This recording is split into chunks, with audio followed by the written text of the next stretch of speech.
বৰপেটা জিলাৰ চেঙা সমষ্টিৰ অন্তৰ্গত আলুপতি বাঘমাৰাচৰ আৰু খোলাবন্ধ 2024 বিধানসভাৰ নিৰ্বাচনক লৈ ৰাইজৰ মাজত ব্যাপক নিৰ্বাচনী কুচকাৱাজ আৰম্ভ হৈছে। ৰাইজৰ দলৰ জাতীয় যুৱ বাহিনীৰ কাৰ্যকৰী সভাপতি মেহবুব আলীৰ মত বিনিময় চেঙা সমষ্টিৰ ভোটাৰ ৰাইজৰ লগত। আগন্তুক 2024 বিধানসভা নিৰ্বাচনত চেঙা সমষ্টিৰ পৰাই ৰাইজৰ দলৰ হৈ প্ৰাৰ্থিত্ব আগবঢ়াব বুলি মন্তব্য কৰে মেহবুব আলীয়ে। ইতিমধ্যে নেতাগৰাকীয়ে সমষ্টিৰ কোনে ভোটাৰ ৰাইজৰ লগত মত বিনিময় কৰি ব্যাপক সঁহাৰি লাভ কৰি সংবাদ মাধ্যমৰ আগত মন্তব্য কৰে।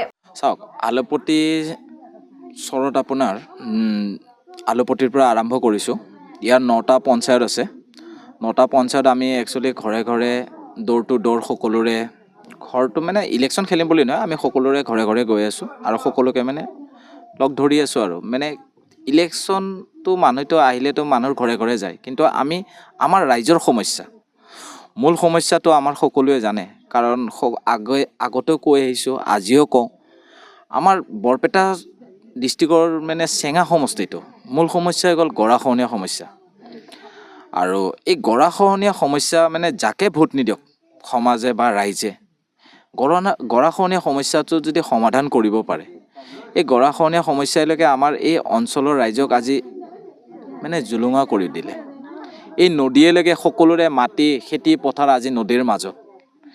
এইখিনি যদি সমস্যা কোনোবাই সমাধান কৰিব পাৰে, এনেকুৱা মানুহ এজনক এওঁলোকে ভোট দি পঠাওক আৰু তেওঁলোকে বিধানসভাৰ পৰা চেণ্ট্ৰেলৰ পৰা এই গৰাখহনীয়া সমস্যাটো সমাধান কৰক, তালৈ আশা কৰোঁ মই। ৰাজনীতি পথাৰত একচুৱেলি পোনপ্ৰথমে ৰাজনীতি পথাৰত আহিছোঁ যদিও মানে পোনপ্ৰথমে ৰাইজৰ মাজত আহিছোঁ। ৰাইজে যদি আঁকোৱালি লয় আৰু ৰাইজে যদি কয় আপুনি বিধানসভাত যাব লাগিব বা আপুনি আমাৰ সমস্যাবোৰৰ হৈ আপুনি মাত মাতিব লাগিব, মানে মই নিজেতো আৰু নিজৰ ভোটটো দিতো আৰু মই বিধানসভাত যাব নোৱাৰোঁ। যদি ৰাইজে আশীৰ্বাদ আৰু দোৱা কৰে তেতিয়াহ'লে মই নিশ্চয় বিধানসভালৈ মই চেষ্টা কৰিম আৰু ৰাইজৰ সমস্যাবোৰ সমাধান কৰাৰ মই মানে প্ৰতিশ্ৰুতিও দিম। কংগ্ৰেছৰ লগত মিত্ৰতা হোৱাটো নিশ্চিত, আমিতো বিচাৰোঁ মিত্ৰতা হওক। মিত্ৰতা হ'লেলৈকে অসমৰ পৰা আজি আমাৰ মুছলমানৰে ওপৰত এই বিজেপি চৰকাৰখনে কি পৰিস্থিতি কৰিছে আপোনালোকে সকলোৱে জানে। মাটিৰ সমস্যাৰ পৰা আৰম্ভ কৰি ভোটাৰৰ পৰা আৰম্ভ কৰি ইমান বছৰে যেতিয়া ভোট দি আছিলে, তেতিয়া কি মানুহজনলৈকে তেতিয়া কি বাংলাদেশী নাছিলে নেকি? তেতিয়াৰ পৰা কিয় চোৱা নাছিলে? যদি বাংলাদেশী কোনোবা আছে তেতিয়াহ'লে তেওঁলোকক লগে ইমান বছৰ কিয় ৰাখিলে অসমত? এইটোতো এটা ৰাজনীতি, মানে ক'ব গ'লে এটা মেৰপাক। মোৰ কথাই গ'ল অসমৰ সকলো খিলঞ্জীয়া আমি একে মানুহ, হিন্দু মুছলিম বুলি কথা নাই, সকলো অসমৰ ভাই আমি সকলো একেলগত মিলি আমি অসমখন আগুৱাই লৈ যাব লাগে। একচুৱেলি আজি মই এইটো কথা ক'ব কাৰণে ক'ব গ'লে চাগে মোক চবে ক'ব দল বিৰোধী কথা ক'লে। হয়, কংগ্ৰেছে ভুল কৰিছে। কংগ্ৰেছে এই ভুলবোৰলৈকে শুধৰালে তেওঁলোকৰ কাৰণে ভাল, আৰু যদি তেওঁলোকে এইবোৰ ভুল শুধৰাই নিদিয়ে নহ'লে তেওঁলোকৰ কাৰণে কংগ্ৰেছৰ কাৰণে বেয়া হ'ব। আৰু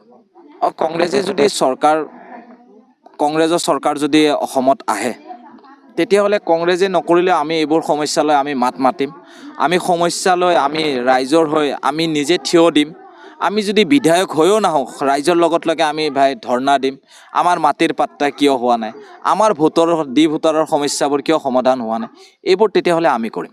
যদি কংগ্ৰেছ চৰকাৰ আহে তেতিয়াহ'লে কংগ্ৰেছে যদি নকৰে, আমি ৰাইজৰ লগত আমি নিজে যে ইলেকশ্যন খেলিলোঁ গুচি গ'লোঁ সেইটো নহয়, আমি ৰাইজৰ লগত থাকি আমি নিজেই ইয়াৰ পৰা হাল্লা কৰিম চৰচাপৰিৰ পৰা, যে মাটিৰ পাত্তা কিয় আপোনালোকে দিম বুলিয়ে প্ৰতিশ্ৰুতি দিছিলে, ভোটৰ সমস্যা সমাধান কৰিম বুলিয়েলৈকে ভোটাৰৰ সমস্যা সমাধান কৰিম বুলি আপোনালোকে ইলেকশ্যন খেলিছিলে অসমত।